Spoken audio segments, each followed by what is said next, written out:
నమస్తే అండి. నా పేరు ఈశ్వర్. ఈరోజు ఈ వీడియోలో మనం ఇర్కాన్ ఇంటర్నేషనల్ లిమిటెడ్ గురించి అనాలిసిస్ చేద్దాం. ఇర్కాన్ అంటే Indian railways construction international limited అన్నట్లు.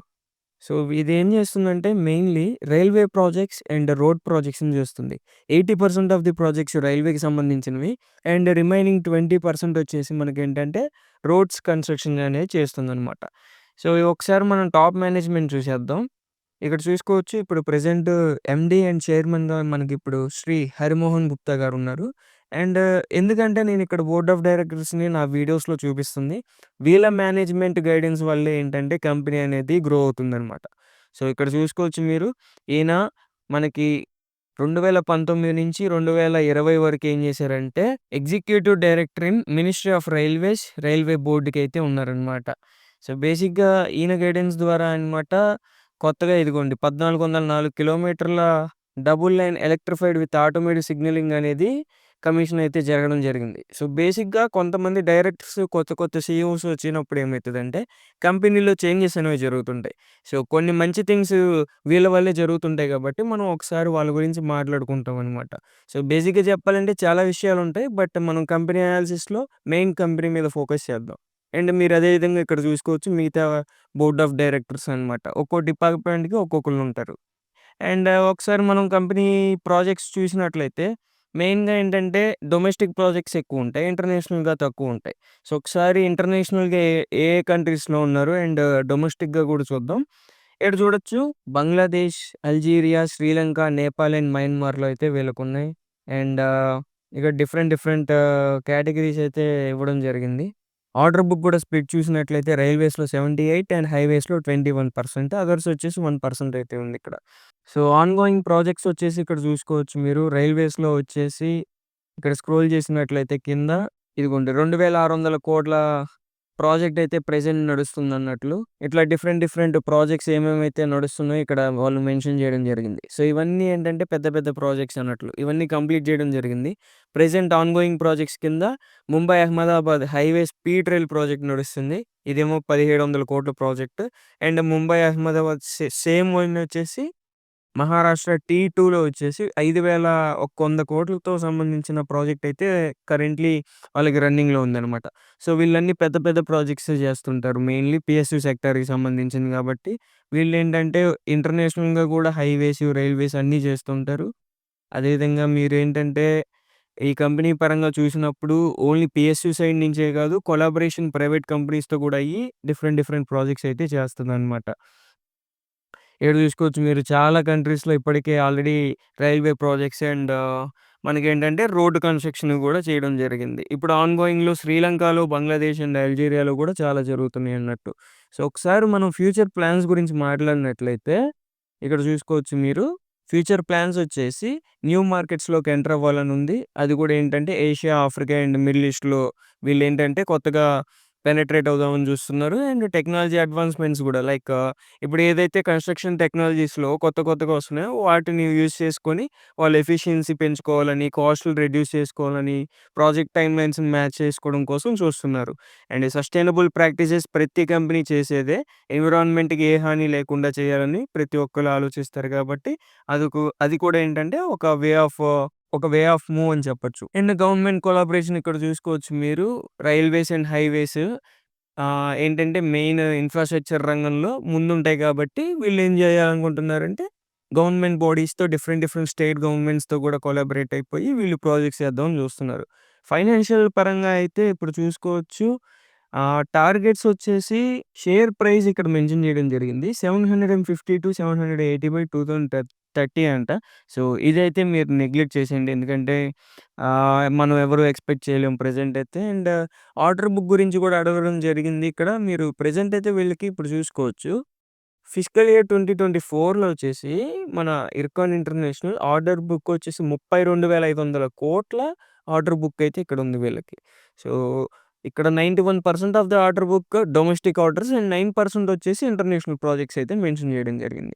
ఒకసారి ఇర్కాన్ యొక్క హిస్టరీ చూసినట్లయితే 1976లో దీన్ని ఫౌండ్ చేయడం జరిగింది. అండ్ 1980స్‌లో వచ్చేసి రైల్వే కన్‌స్ట్రక్షన్ ప్రాజెక్ట్స్‌లో ఎంటర్ అవ్వడం జరిగింది. 1990స్‌లో వచ్చేసి హైవేస్, ఎయిర్‌పోర్ట్స్ ప్రాజెక్ట్స్ కూడా స్టార్ట్ అవ్వడం జరిగింది.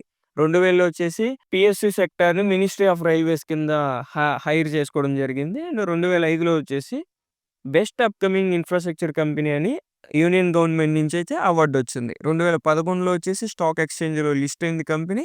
అండ్ 2015లో ఇక్కడ చూసినట్లయితే భూటాన్ అండ్ శ్రీలంకలో మేజర్ ప్రాజెక్ట్స్‌ని కంప్లీట్ చేయడం జరిగింది 2015లో. అండ్ 2017లో ఎక్సలెన్స్ ఇన్ పెర్ఫార్మెన్స్ అవార్డ్ కూడా వచ్చింది ఇండియన్ మినిస్ట్రీ ఆఫ్ రైల్వేస్ నుంచి. అండ్ 2020లో చూసినట్లయితే రెన్యూవబుల్ ఎనర్జీ సెక్టార్‌లోకి కూడా అయితే వీళ్ళు అడుగులేయడం జరిగింది. 2021లో multiple contracts metro rail projects across India అయితే వీళ్ళు గెలవడం జరిగింది. 2022లో వచ్చేసి 4000 కోట్ల టర్నోవర్‌నైతే వీళ్ళు ఎక్సీడ్ అవ్వడం జరిగింది. 2023లో వచ్చేసి ఇంటర్నేషనల్ మార్కెట్స్ ఇండోనేషియా, మయన్మార్‌లో కూడా ప్రాజెక్ట్స్‌ని వీళ్ళు చేయడం స్టార్ట్ చేసేసారు. సో, ఈ విధంగా చూసుకున్నట్లయితే మనకి ఓవరాల్‌గా కంపెనీ అనేది ఇంటర్నేషనల్‌గాను, డొమెస్టిక్‌గాను గ్రోత్‌నైతే చూపిస్తుందని మనం అర్థం చేసుకోవచ్చు. ఒకసారి కంపెనీ ప్రాఫిట్స్ ఏ విధంగా ఉన్నాయో ఒకసారి చార్ట్ అనాలిసిస్ చేసేటప్పుడు చూద్దాం. అండ్ ఆల్సో ఒకసారి ఇప్పుడు కంపెనీ పరంగా చూస్తే ఇప్పుడు మార్కెట్ క్యాప్ 17,680 కోట్లనమాట. So, which is a mid cap అని చెప్పొచ్చు. ప్రెజెంట్ ప్రైస్ వచ్చేసి 188 ఉంది. అండ్ హైలో వచ్చేసి 352, 158. సో, మీకు ఒకసారి నేను చార్ట్ చూపిస్తాను. ఇప్పుడు ఆల్ టైమ్ హై నుంచి అయితే దగ్గర దగ్గరగా మీరు నమ్మరు. ఇప్పుడు చూసుకోండి 50% నియర్లీ డ్రాప్ అయితే అయ్యింది. సో, ప్రెజెంట్ ఎంటర్ అవ్వచ్చా లేదా కూడా చూద్దాం ఒకసారి అనాలిసిస్ చేసిన తర్వాత. అండ్ స్టాక్ పీఈ వచ్చేసి 19.2, ఇండస్ట్రీ పీఈ 23.2. సో, ఇట్లా కంపేర్ చేసుకుంటే విచ్ ఈస్ అండర్ వాల్యూడ్ అని చెప్పొచ్చు. ROCE and ROI which is good అని చెప్పొచ్చు. బికాస్ మనం 15 రేంజ్ పెట్టుకుంటాం. And book value 65.7, price to book value 2.86 which is not bad. And earnings per share 9.80 రూపీస్‌గా అయితే ఉంది. డెబ్ట్ to equity 0.5 which is negligible అన్నట్టు. అండ్ ఆల్సో ఇక్కడ చూసుకోవచ్చు పీజీ 1.23 విచ్ ఈస్ ఐడియల్ అన్నట్టు. మనకేంటంటే ఓకే. మనం కన్సిడర్ చేయొచ్చనమాట కంపెనీలో. బట్ పీఈ కూడా ఒకసారి అనాలిసిస్ చేద్దాం మనం. ఇక్కడ పీఈ చూసుకోవచ్చు మీరు. ప్రైస్ టు ఎర్నింగ్స్ వచ్చేసి 5 ఇయర్స్‌లో అయితే మన మీడియన్ పీఈ కంటే హెవీగా ఉంది కాబట్టి విచ్ ఈస్ ఓవర్ వాల్యూడ్ అని అనుకుంటాం. అండ్ 3 ఇయర్స్‌లో కూడా ఓవర్ వాల్యూడ్ ఉంది. అండ్ 1 ఇయర్‌లో వచ్చేసి అండర్ వాల్యూడ్ ఉంది. నేను పీఈ హైడ్ చేస్తాను. ఎర్నింగ్స్ పర్ షేర్ అయితే స్టేబుల్‌గా ఉంది లాస్ట్ 4, 5 క్వార్టర్స్‌గా. Which indicates earnings per share అనేది అటు గ్రోత్‌గా లేదు, అటు డౌన్ ట్రెండ్‌లో లేదనైతే చెప్పొచ్చనమాట. అండ్ ఇక్కడ ప్రోస్ అండ్ కాన్స్‌లో చూసుకోవచ్చు. డివిడెండ్స్ అయితే పే చేస్తున్నారు. కాన్స్‌లో వచ్చేసి ఎర్నింగ్స్ ఇంక్లూడ్ అదర్ ఇన్‌కమ్ అనమాట. సో, ఒక్క ప్రాజెక్ట్స్ పరంగా కాకుండా వేరే ఇన్‌కమ్ కూడా యాడ్ అయ్యి ఇట్లా చూపిస్తున్నారంట. అండ్ ప్రమోటర్ హోల్డింగ్ కూడా కొంచెం తగ్గినట్టు వీళ్ళైతే నోట్ చేశారు ఇక్కడ 3 ఇయర్స్‌గా కంపేర్ చేస్తే. And peer comparison as usual మనకేంటంటే rail Vikas, Afcons, GR infra and all other infrastructure companies అనేవి ఈ కేటగిరీ కింద అయితే వస్తాయన్నమాట. బికాజ్ ఈ ఇండస్ట్రీ వచ్చేసి కన్‌స్ట్రక్షన్ ఇండస్ట్రీ అన్నట్టు. అండ్ క్వార్టర్లీ రిజల్ట్స్ చూసుకున్నట్లయితే లాస్ట్ క్వార్టర్‌తో పోలిస్తే సేల్స్ అయితే ఇంప్రూవ్ అయితే జరిగింది ఇక్కడ. అండ్ ప్రాఫిట్స్ కూడా అలాగే. నెట్ ప్రాఫిట్ వచ్చేసి కొద్దిగా తగ్గినట్టయితే కనిపిస్తుంది. మనకు అందుకే ఓపీఎం చూసుకుంటే లాస్ట్ క్వార్టర్‌తో పోలిస్తే కొంచెం తగ్గినట్టయితే కనిపిస్తుంది ఇక్కడ. అండ్ ఒకసారి మనము లాస్ట్ 3 ఇయర్స్‌గా కంపేర్ చేసుకుంటే కంటిన్యూయస్ గ్రోత్ అయితే ఉంది సేల్స్‌లో. అదేవిధంగా ఒకసారి నెట్ ప్రాఫిట్ చూసినట్లయితే స్టేబుల్‌గా అయితే ఉంది మనకి నెట్ ప్రాఫిట్స్ అనేది. ఎర్నింగ్స్ పర్ షేర్ కూడా అయితే ఓవరాల్‌గా కొంచెం గ్రో అవుతూ స్టేబుల్‌గా అయితే మెయింటైన్ చేయడం జరుగుతుందిక్కడ. ప్రాఫిట్ అండ్ లాస్ చూద్దాం ఇప్పుడు. లాస్ట్ 10 ఇయర్స్‌లో చూసుకున్నట్లయితే నాలుగు ఇప్పుడు 4,200 కోట్లు ఉండేది. ఇప్పుడు దగ్గర దగ్గరగా 12,300 కోట్లకైతే గ్రో అయితే అవ్వడం జరిగింది సేల్స్ పరంగా. అండ్ ఓపీఎం గూడా మీరు చూస్తే కంటిన్యూయస్‌గా డిక్లైన్ అవుతూ వచ్చింది. అండ్ ఒకసారి నెట్ ప్రాఫిట్ చూసినట్లయితే స్టేబుల్‌గా ఉంది లాస్ట్ 10 ఇయర్స్‌గా. దట్స్ వై మనకేంటంటే ఓపీఎం తగ్గుతూ వచ్చింది. ఒకసారి స్టాక్ ప్రైస్ సీఏజీఆర్ చూసుకున్నట్లయితే 1 ఇయర్‌లో 13%, 3 ఇయర్స్‌లో 59 అండ్ 5 ఇయర్స్‌లో వచ్చేసి 34. 10 ఇయర్స్ ఇక్కడ ఇండికేట్ చేయలేదు. బికాజ్ స్టాక్ మార్కెట్‌లో లిస్ట్ అయింది. 10 ఇయర్స్ అవ్వలేదు కాబట్టి ఇక్కడ మనకు మెన్షన్ చేయలేదనమాట. అండ్ బ్యాలెన్స్ షీట్ చూసుకున్నట్లయితే 17,872 కోట్ల అసెట్స్ అయితే ఉన్నాయి ప్రెజెంట్. వీళ్ళ ఇన్వెస్ట్‌మెంట్స్ అయితే 2,000 కోట్లు పైనే ఇన్వెస్ట్‌మెంట్స్ అయితే చేసుకున్నారు. అండ్ బారోయింగ్స్ కూడా ఈ లాస్ట్ సెప్టెంబర్ క్వార్టర్‌లో అయితే 3,200 కోట్లు బారోయింగ్స్ అయితే లాంగ్ టర్మ్ బారోయింగ్స్ కింద చేసుకున్నారు. షార్ట్ టర్మ్ బారోయింగ్స్ కూడా ఉన్నాయి. అండ్ అలాగే లీజ్ లయబిలిటీస్ కూడా వీళ్ళేంటంటే లీజ్‌కి కూడా 22 కోట్లు అయితే తీసుకోవడం జరిగిందనమాట.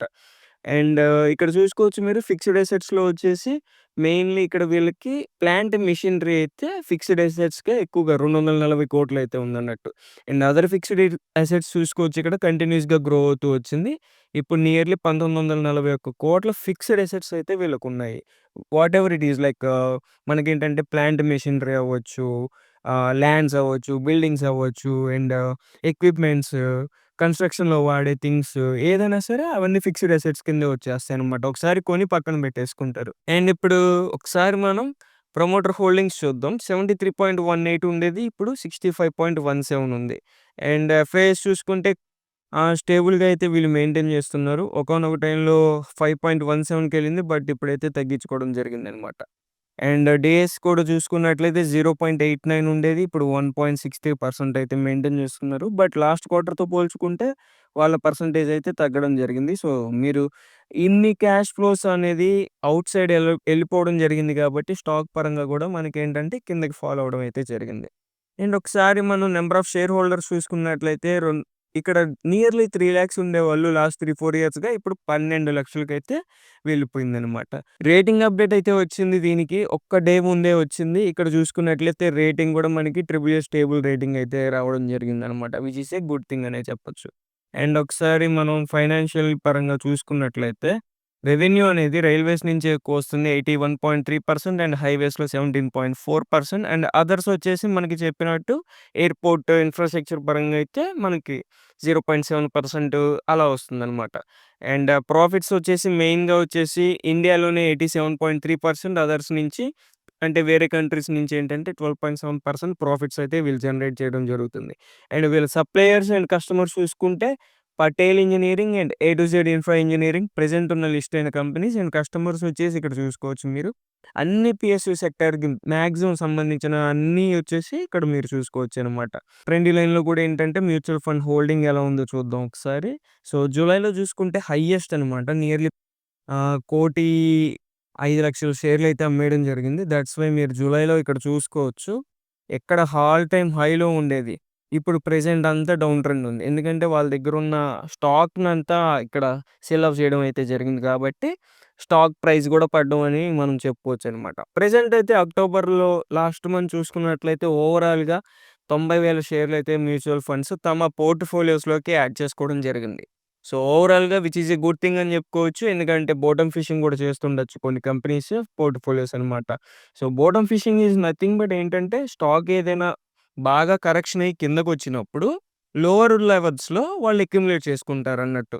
సో, ఆ విధంగా చెప్పుకున్నట్టయితే మ్యూచువల్ ఫండ్స్ కూడా ఏంటంటే బాటమ్ ఫిషింగ్ చేసాయనే చెప్పుకోవచ్చు. బికాజ్ ఆల్రెడీ స్టాక్ అనేది 45-50% అయితే కరెక్ట్ అయింది కాబట్టి. మేబీ ఈ మంత్ నవంబర్ డేటా రిలీజ్ అయ్యే టైంకి మేబీ ఉండొచ్చనమాట. బికాజ్ మ్యూచువల్ ఫండ్స్ వాళ్ళ ఫ్లోస్ అనేవి ఎక్కువగా ఉన్నాయి ఈ మంత్‌లో. నెక్స్ట్ మంత్ ఒకవేళ డేటా అప్డేట్ అయితే గనుక నేనొక పోస్ట్ అయితే పెట్టడం జరుగుతుంది యూట్యూబ్‌లో. సో, మీరేంటంటే సబ్స్క్రైబ్ చేసుకోండి. నేనైతే మీకు సజెషన్ చేస్తున్నాను. అండ్ ఒకసారి మనం ఇర్కాన్ గురించి చూసుకుందాం. ఆల్రెడీ స్ప్లిట్స్ అయితే ఈ కంపెనీలో.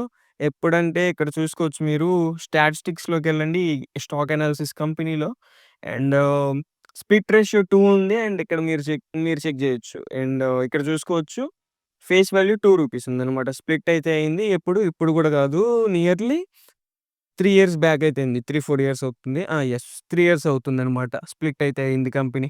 అండ్ ఇప్పుడు ప్రెజెంట్ ఒకసారి మనం అనాలిసిస్ అయితే చేసేద్దాం క్విక్‌గా. కంపెనీ పరంగా ఆర్డర్ బుక్ అయితే బావుంది. ఇంటర్నేషనల్ ప్రాజెక్ట్స్ అయితే చేస్తున్నారు. రైల్వే అండ్ రోడ్ ప్రాజెక్ట్స్ కూడా చేస్తున్నారు. రెన్యూవబుల్ ఎనర్జీ సెక్టార్స్‌లో కూడా ఎంటర్ అయ్యారు. అండ్ అదే విధంగా ఏంటంటే కంపెనీ పిఎస్‌యు సెక్టార్‌కి సంబంధించింది. ప్రమోటర్ హోల్డింగ్ 50 కంటే పైనుంది. డెప్ట్ కూడా చాలా తక్కువుంది. అండ్ ఆర్ఓఈ, ఆర్ఓసీఈ స్టేబుల్‌గా ఉన్నాయి మనకి. అండ్ ఆల్సో ఇంకా చెప్పాలంటే పీఈజీ గ్రోత్ ప్రాస్పెక్ట్ కూడా ఏంటంటే మంచిగానే ఉంది. Which is indicating a under valued అన్నట్లు. పీఈ కూడా 1 ఇయర్ పరంగా చూస్తే under valued. But the thing is పిఎస్‌యుస్‌లో అంత మూవ్‌మెంట్ అయితే ఉండదు. బికాస్ మాక్సిమం వచ్చేసి గవర్నమెంటే హోల్డ్ చేస్తుంది స్టాక్స్‌ని. లిక్విడిటీ అనేది తక్కువుంటుంది కాబట్టి, మనం ఏంటంటే ఈ పిఎస్‌యు సెక్టార్‌లో ఎక్కువ కాలం హోల్డ్ చేయగలిగితేనే ఎంటర్ అవ్వాలనమాట. సో, మీరు చూసుకోవచ్చు. నేను ఇక్కడ మంత్లీ చార్ట్ పెడతాను. మంత్లీ చార్ట్‌లో మీరు చూడొచ్చు ఒకసారి 2018 నుంచి 2023 దాకా ఎటువంటి మూవ్‌మెంట్ లేదు కంపెనీలో. అంటే 5 ఇయర్స్ పాటు ఎటువంటి మూవ్ లేదు. ఆ తర్వాత సడెన్‌గా మూవ్ అయితే వచ్చింది. సో, బేసిక్‌గా ఏంటంటే PSU సెక్టార్స్‌లో ఎప్పుడు ర్యాలీ వస్తుందో ఎవరికీ తెలీదు. ఈ సంవత్సరం వచ్చిందనమాట. 6, 7 మంత్స్ బ్యాక్. అది హ్యూజ్ ర్యాలీ అయితే అందరూ చూసారనమాట. సో, దాన్ని బట్టి అందరూ హై ప్రైస్‌లో ఎంటర్ అవ్వడం అయితే జరిగింది. ఒక్కసారి ఎవరైతే హై ప్రైస్‌లో ఎంటర్ అయ్యారో వాళ్ళు హోల్డ్ చేయొచ్చా లేదా ఒకసారి చూద్దాం. మేబీ ఈ రేంజ్‌లో ఎంటర్ అయ్యి ఉంటే గనక ఒక విధంగా చెప్పాలంటే వాళ్ళు కూడా బాగానే సఫర్ అయ్యి ఉంటారు. బికాజ్ సీ 240, 50 రేంజ్‌లో ఎంటర్ అయినోళ్ళు గూడా 350కెళ్ళినా గూడా చాలామంది ప్రాఫిట్ బుక్ చేశారు. బట్ చాలామందైతే చేయలేదు. బట్ వాళ్ళు ఇప్పటికీ సఫర్ అవుతున్నారు. సో, స్టాక్‌ని ఎక్కడ హోల్డ్ చేయాలి? ఎక్కడ తీసేయాలి? ఎక్కడ కొనాలి? అనేది మీకేంటంటే ప్రాక్టీస్ చేసే కొద్దీ వస్తుందన్నట్టు. సో, ప్రెజెంట్ అయితే నేను స్ట్రాంగ్ సపోర్ట్ జోన్‌గా నేను ఈ లెవెల్‌నైతే మార్క్ జేయడం జరిగింది. 170-175 రూపీస్ అన్నట్టు. సో, ఈ ప్రైస్‌లో ఏంటంటే మీరు అక్యుములేట్ చేయడం స్టార్ట్ చేసుకోవచ్చని నేను అనుకుంటున్నాను. But you have to wait for a long time అన్నట్టు. మనకి తెలీదు మళ్ళీ PSUస్‌లో ర్యాలీ ఎప్పుడొస్తుందో. సో, బేసిక్‌గా ఏంటంటే ఈ స్ట్రాంగ్ సపోర్ట్ అనేది మంచిగా యాక్ట్ చేస్తుంది. అండ్ దట్ టూ స్టాక్ అనేది ఆల్ టైమ్ హై నుంచి మీరు చూసుకోవచ్చు ఇప్పుడు ఆల్రెడీ 45, 46% అయితే పడింది. ఈ కింద సపోర్ట్ వచ్చేసి 50% అయితే నియర్లీ ఉందన్నట్టు. సో, బేసిక్‌గా ఇది స్ట్రాంగ్ సపోర్ట్ అని చెప్పొచ్చు. ఇక్కడ మీరైతే అక్యుములేట్ చేయడం స్టార్ట్ చేసుకోవచ్చు. బట్ ఒకసారి గుర్తుంచుకోండి. ఇదేంటంటే మీరు లాంగ్ టర్మ్‌కైతే హోల్డ్ చేయాల్సొస్తుంది కంపెనీని. బట్ కంపెనీ ఓవరాల్‌గా అయితే 1 ఇయర్ పీఈ చూసుకుంటే మనకి స్టేబుల్‌గానే ఉంది. అండ్ అండర్ వాల్యూడ్‌గా ఉంది. బట్ లాంగ్ టర్మ్‌కైతే మీరు హోల్డ్ చేయాలని ఇంకొకసారి అయితే మీకు రిమైండ్ చేయడం జరుగుతుందండి నా నా తరపున. అండ్ ఎప్పుడు మళ్ళీ ఈ కంపెనీలో ర్యాలీ రావచ్చు అని అందరి డౌట్స్ ఉన్నాయి. ఇప్పుడు నేను హోల్డ్ చేయాలా? అమ్మేయాలా అని. సో, నేనేమంటానంటే నేను ఇప్పుడు ఇవన్నీ బార్స్‌లో ఉన్నాయి గదా! క్యాండిల్స్ అని నేను ఒకసారి లైన్ పెడతాను. ఈ లైన్ పెట్టినప్పుడు ఏదైతే రీసెంట్ 2 టాప్స్ అయితే ఉందో దాన్ని క్రాస్ చేయగలిగితేనే మళ్ళీ ర్యాలీ అనేది వస్తుంది. సో, బేసిక్‌గా ఇక్కడ మీరు చూసుకోవచ్చు. ఫస్ట్‌దొచ్చేసి ఇది. First top. And second top వచ్చేసి ఇది. సో, బేసిక్‌గా నేనేం చెప్తున్నా అంటే ఈ 2 టాప్స్‌ని బ్రేక్ చేసి క్లోజ్ ఎప్పుడైతే అవుతుందో which is I already marked here మీరిక్కడ చూసుకోవచ్చు. ఇదంతా నేను మార్క్ చేసిన లెవెలే అన్నమాట. ఇది మీరు చూసుకోవచ్చు. రూ. 235 230, రూ. 35 ఎప్పుడైతే క్లోజ్ అయ్యి ఇక్కడికొస్తుందో ప్రైస్ అక్కడి నుంచి కంటిన్యూయస్‌గా ర్యాలీ అయితే మనం ఎక్స్‌పెక్ట్ చేయొచ్చు స్టాక్‌లో. సో, ఎందుకంటే స్ట్రాంగ్ రెసిస్టెన్స్ జోన్ అన్నమాట ఇది. So, that's why I am saying. And ఇంకొక రకంగా చెప్పుకోవాలి అంటే ఆహ్, మీరిక్కడ మీరిక్కడ అక్యుములేట్ చేసుకున్న ఓకే. ఇక్కడి నుంచి మీరు ఎంత పర్సెంటేజ్ ప్రాఫిట్ తీయగలరంటే 27% అయితే నియర్లీ 30% రఫ్‌గా 30% ఏసుకోండి. 30% అయితే తీయొచ్చు. బట్ మనమైతే చెప్పలేం ఎన్ని రోజులు కన్సాలిడేషన్ అవుతుందో. Based on the stock performance అన్నట్టు. ఐ మీన్ కంపెనీ పెర్ఫార్మన్స్ ఉండాలి ఆబ్వియస్‌గా. ఇప్పుడు ఎందుకు స్టేబుల్‌గా ఉంది అంటే ఇంకా quarterly results, profit and loss చూసుకుంటే లాస్ట్ 10 ఇయర్స్‌గా ప్రాఫిట్ చూడండి 800,00,00,000 ఉంటే ఇప్పటికి 800,00,00,000. సో, మనకి ఎక్కువ గ్రోత్ లేదు గదా! స్టాక్‌లో ఐ మీన్ కంపెనీలో. కొన్ని వేల వేల కోట్లు వాళ్ళకి లాభాలు చూపిస్తే స్టాక్ ప్రైస్ కూడా అదే విధంగా మూవ్ అవుతుంది. ఎర్నింగ్స్ పర్ షేర్ కూడా మీరు చూసుకున్నట్లయితే స్టేబుల్‌గా ఉంది కాబట్టి మనం ఏంటంటే బేసిక్‌గా అదే రేంజ్‌లో స్టాక్ ప్రైస్ కూడా మూవ్‌మెంట్ ఉంటుంది. సో, బేసిక్‌గా నేను చెప్పాలనుకుంటుంది అయితే అది. సో, మీరైతే అక్యుములేట్ స్టార్ట్ చేయొచ్చు. బట్ ఏంటంటే ఓవరాల్‌గా మీరు స్టాక్‌ని ఎక్కువ కాలం హోల్డ్ అయితే చేయాల్సొస్తుందని నేను అనుకుంటా. బట్ గ్రోత్ పరంగా ఇది PSU సెక్టార్‌లో నవరత్న కంపెనీ అన్నట్లు. నవరత్న కంపెనీ అంటే పబ్లిక్ సెక్టార్స్‌లో సెంట్రల్ గవర్నమెంట్‌తో ఏంటంటే నోటిఫైడ్ అయినట్టు కంపెనీ అన్నట్టు. మంచి కంపెనీ అన్నట్టు నవరత్న కంపెనీ అనేది. సో, బేసిక్‌గా నేను ఇంతకు ముందు నాల్కో కూడా అనాలిసిస్ చేయడం జరిగింది. National aluminium company. సో, అది కూడా నవరత్నకి సంబంధించిన కంపెనీ. సో, ఓవరాల్‌గా నేను చెప్పాలనుకుందైతే అది మీరు ఓన్ అనాలిసిస్ చేసుకొని మాత్రమే స్టాక్‌లో ఇన్వెస్ట్ అయితే చేయండి. ఇది ఓన్లీ ఎడ్యుకేషనల్ పర్పస్ కోసం మాత్రమే తీసింది. Thank you.